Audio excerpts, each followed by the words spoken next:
ಕ್ಷೇತ್ರದ ಜನಪ್ರಿಯ ಶಾಸಕರಾದ ಅಪ್ಪಾಜಿ ನಾಡಗೌಡರಿಗೆ ಯಾವಾಗ ಮೊದಲ ಸಚಿವ ಸ್ಥಾನ ಸಿಗಬೇಕಾಗಿತ್ತು.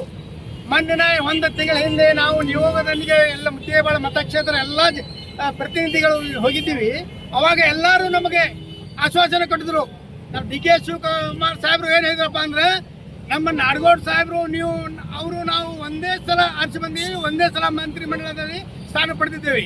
ನಿಮ್ಮ ಶಾಸಕ ಯಾವಾಗ ಸ್ಥಾನ ಸಿಗಬೇಕಾಗಿತ್ತು. ಅವರ ಒಂದು ಸ್ವಭಾವ ಸಂಭಾಯಿತ ನೋಡಿ ಯಾರು ಕೊಡತ್ಲ.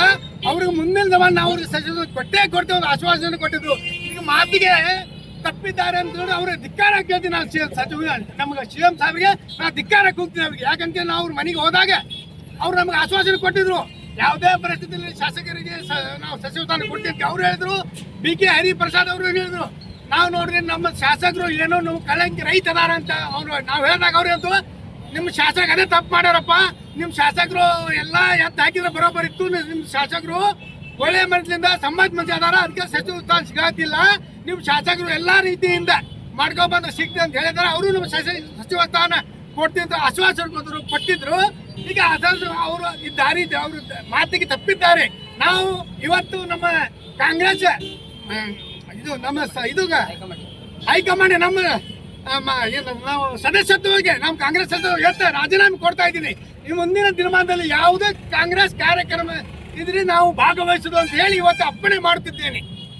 ಎಂದೆಂದಿಗೂ ಕೂಡ ಅವರು ದೀನದಲಿತರ, ಅಲ್ಪಸಂಖ್ಯಾತರ, ಉನ್ನತ ವರ್ಗದವರ ನಾಯಕರಾಗಿ ಸತತವಾಗಿ 40 ವರ್ಷಗಳ ಕಾಲ ಪಕ್ಷವೇ ನನ್ನ ತಾಯಿ, ಪಕ್ಷವೇ ನನ್ನ ತಾಯಿ ತಂದೆ ಎಂದು ತಿಳಿದು ಪಕ್ಷಕ್ಕಾಗಿ ತಮ್ಮ ಆರೋಗ್ಯವನ್ನು ಲೆಕ್ಕಿಸದೆ ಅವರು ಪಕ್ಷಕ್ಕಾಗಿ ತಮ್ಮ ಆರೋಗ್ಯವನ್ನು ಲೆಕ್ಕಿಸದೆ ಪಕ್ಷ ತ್ಯಾಗ ಮಾಡಿ ಪಕ್ಷದಲ್ಲಿ ಸತತವಾಗಿ ಹೋರಾಟಗಳನ್ನು ಮಾಡುತ್ತಾ ಒಂದು ಈ ರಾಜ್ಯದ ಒಳ್ಳೆಯ ಮತ್ತು ಸರಳ ಸಜ್ಜನಿಕೆಯ ರಾಜಕಾರಣಿ ಎಂದು ಕಾರಣೀಭೂತರಾಗಿದ್ದರು. ಆದರೆ ಈ ಭಾರತ ದೇಶದ ನಮ್ಮ ಉನ್ನತ AICC ಅಧ್ಯಕ್ಷರಾದಂತಹ ಮಲ್ಲಿಕಾರ್ಜುನ್ ಖರ್ಗೆ ಸಾಹೇಬರು ಹಾಗೂ DK ಶಿವಕುಮಾರ್ ಅವರು, ರಾಹುಲ್ ಗಾಂಧಿ ಅವರು, BK ಹರಿಪ್ರಸಾದ್ ಅವರು, ಸಿದ್ದರಾಮಯ್ಯ ಸಾಹೇಬರು ಅವರಿಗೆ ಸೀನಿಯರಿಟಿ ಮೇಲೆ ಅವ್ರಿಗೆ ಕೊಡ್ತೀವಿ ಅಂತೇಳಿ ಆಶ್ವಾಸನೆ ನೀಡಿದ್ರು. ಆದರೆ ಇವತ್ತಿನ ದಿನ ಅವರು ಕೊಟ್ಟಂತ ಮಾತು ಹಿರಿಯ ನಾಯಕರು ಮಾತಿಗೆ ತಪ್ಪಿದ್ದಾರೆ ಅಂತೇಳಿ ಈ ಒಂದು ಮಾಧ್ಯಮ ಮೂಲಕ ನಾನು ವಿರೋಧ ವ್ಯಕ್ತಪಡಿಸ್ತೇನೆ. ಯಾಕಂದ್ರೆ ಇಂಥ ನಾಯಕರಿಗೆ ನೀವು ಸಚಿವ ಸ್ಥಾನ ನೀಡಲಿಕ್ಕೆ ಮತ್ತೆ ಎಂಥವ್ರಿಗೆ ನೀವು ಸಚಿವ ಸ್ಥಾನ ನೀಡ್ತೀರಿ? ಇದರ ಅರ್ಥ ನೀವು ಸುಟ್ಬುಡ್ ಸರ್ಕಾರ ಅಂದ್ರೆ ಯಾರು ಸುಟ್ಕೇಸ್ ಕೊಡ್ತಾರೆ ಅವರಿಗೆ ಕೊಡ್ತೀರಲ್ವಾ ಸಚಿವ ಸ್ಥಾನ. ಮತ್ತೆ ಇಂಥ ಅನುಭವ ಇರುವ ಸಚಿವ ಸ್ಥಾನ ನೀವು ನೀಡಂಗಿಲ್ಲ ಅಂದ್ರೆ ಮತ್ತೆ ಪಕ್ಷದಲ್ಲಿ ಅವರಿಗೆ ಅನ್ಯಾಯ ಆಗೈತೆ ಅಂದ್ರೆ ಮುಂದಿನ ದಿನಮಾನದಲ್ಲಿ ನಮ್ಮ ಕಾರ್ಯಕರ್ತರಿಗೂ ಅನ್ಯಾಯ ಆಗುತ್ತದೆ. ಮೊನ್ನೆ ದಿನ ನಾನು ಹೋರಾಟದಲ್ಲೇ ನನ್ನ ಜಿಲ್ಲಾ ಯುವ ಕಾಂಗ್ರೆಸ್ ಪ್ರಧಾನ ಕಾರ್ಯದರ್ಶಿಗೆ ರಾಜೀನಾಮೆ ನೀಡಿದ್ದೇನೆ.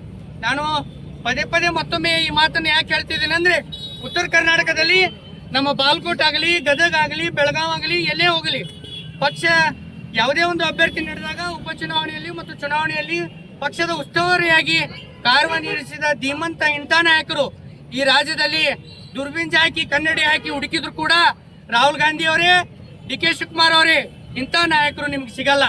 ಅದನ್ನು ತಾವು ಮನದಲ್ಲಿಟ್ಟುಕೊಂಡು ತಮಗಿನ್ನೂ ಕಾಲಾವಕಾಶ ಇದೆ. ತಾವು ಇನ್ನೂ 24 ತಾಸಿನಲ್ಲಿ ಮತ್ತೆ ನಮ್ಮ ಮುದ್ದೇಬಾಳದ ರತ್ನ ಸಾವಿರಾರು ಎಕರೆ ಭೂಮಿ ದಾನ ಮಾಡಿದ ಅಪ್ಪಾಜಿ ನಾಡಗೌಡರಿಗೆ ತಾವು ಸಚಿವ ಸ್ಥಾನ ನೀಡಬೇಕು. ಅದೇ ರೀತಿ ನಮ್ಮ ಬಿಜಾಪುರದಲ್ಲಿ ಕಾಂಗ್ರೆಸ್ ಕುಟಿತಗೊಳ್ಳಬಾರದೆಂದ್ರೆ ತಾವು ಅಪ್ಪಾಜಿ ನಾಡಗೌಡರಿಗೆ ಸಚಿವ ಸ್ಥಾನ ನೀಡಬೇಕಂತೇಳಿ ನಾನು ಮಾತು